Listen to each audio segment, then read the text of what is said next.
Bonjour, ceci est ma deuxième vidéo sur la manière de synchroniser deux Arduino de manière software en les reliant avec deux fils. On a un Arduino qu'on appelle slave ou esclave qui génère une paire de signaux qui sont récupérés par le master et le master va pouvoir se synchroniser sur le slave grâce à ces deux signaux. Alors je vais montrer les deux signaux du slave, voilà. Donc ils sont désynchronisés les uns par rapport, l'un par rapport à l'autre d'un quart de période. Une période va de là à là. Ici, un des signaux qui est récupéré sur la pin 11 du master et en bleu, on a un autre signal récupéré sur la pin 12 du master. Alors, que va faire le master? Il va voir est-ce qu'on est à 0, 0. Il s'intéressera que quand un état est à 0, 0 et quand on passe à un état typiquement 1, 0. Alors, si on passe ici, on passe à 1, 0, il se dit, ah, comme ça, on a en fait un décalage. Normalement, si les deux sont synchronisés et puis si le master, il fait les transitions à cet endroit-là, eh bien, elles vont rester à cet endroit-là.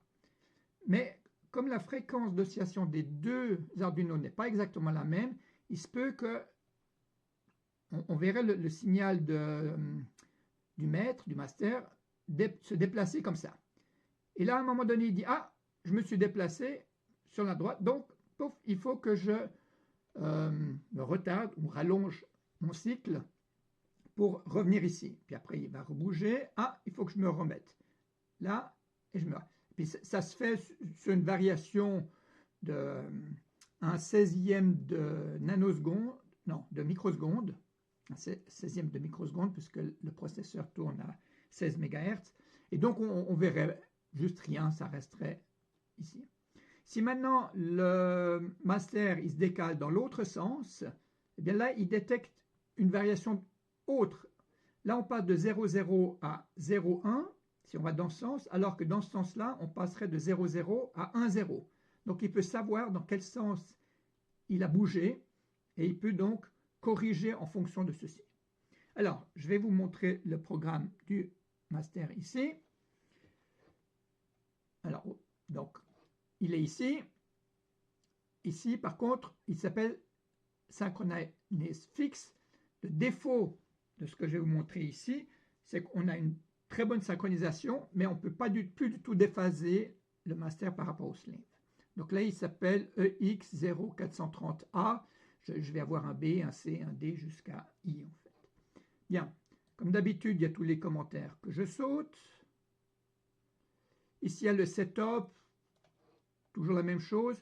Donc, lui, il va générer une interruption toutes les 12,5 microsecondes. Le 12,5, c'est 0,0625 fois 200. Et lui, ça vient parce que c'est un 16e de microseconde. Donc, ça fait une fréquence de 80 kHz. On n'utilise pas le timer 0 ni le timer 1, mais le timer 2 lorsque le compteur TCN-T2 est égal à OCR2A. Et puis, on va générer un signal sur les pins 2, 3, 4, 5 et on va lire l'état des pins 11 et 12 qui sont donnés par le slave. Voilà. Et puis ici, bon, ça c'était pour des tests, on n'en a pas vraiment besoin. De nouveau, on a un main qui fait juste un setup et puis après une boucle à vide. Voilà, qu'est-ce qu'il fait? Cette partie-là, il génère tout simplement son signal sur le port D, donc ça fait les pins 2, 3, 4, 5. Et ensuite, il lit l'état des pins 11 et 12. Ça, c'est le pin B. Et puis, en fait, lui, ça serait 8, le suivant 9, ensuite 10, 11 et 12. Donc, il lit ces deux-là. Les autres, ça ne les intéresse pas. Maintenant, si il a lu 0, 0, s'il n'a pas lu 0, 0, il ne fait rien. Il ignore. Il se rappelle juste qu'est-ce qu'il a lu. Quel était l'état du slave à ce moment-là, parce qu'il va l'utiliser pour l'interruption suivante. Si maintenant il a lu 0, 0, et si l'ancien état c'était 1, 0, parce qu'en fait eux ils ne m'intéressent pas, il n'y a que ces deux qui m'intéressent, Si l'ancien état était 1, 0, ça veut dire qu'il allait un petit peu trop vite, que ces périodes sont un peu trop courtes par rapport à celui de l'esclave. Alors il rallonge ici un tout petit peu la période d'interruption. Au lieu d'être ici 199, il la met à 200. Et comme ça, il se réajuste. Et voilà, ça c'est pour des tests, c'est pas important, on peut ignorer, c'est pour que je puisse voir ce qui se passe sur un autre oscilloscope. Et maintenant, ici, on voit que s'il a eu lu 0,1 avant, eh ben alors il va aller un peu plus vite, il fera une période d'interruption un petit peu plus courte pour de nouveau se synchroniser. C'était ce que je montrais tout à l'heure.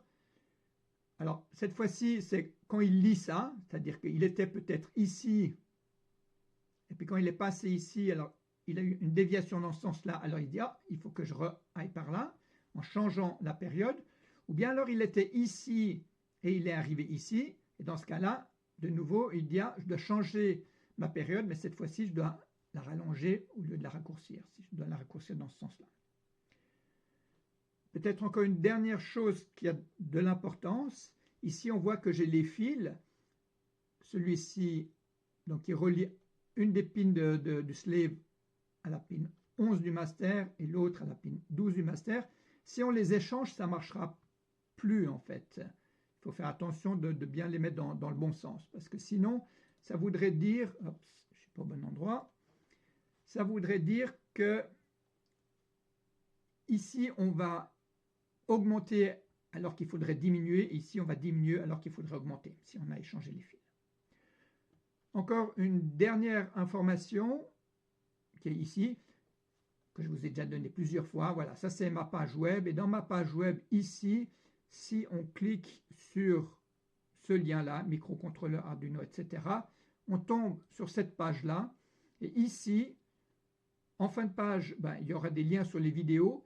Et juste avant, ici, je donne accès à tous les codes que j'ai faits et aussi à divers dessins que j'ai faits, comme celui-ci, qui peut être pratique pour coller sur un chip Atmega 328 si on veut. Puis là, il y a la liste de tous les fichiers. Il y en a un peu trop, mais voilà, ils sont à disposition. Bien, dans la vidéo suivante, je vais continuer en mesurant la différence de vitesse entre un Arduino Master et un Arduino Slave. Je m'arrête ici. Merci, au revoir.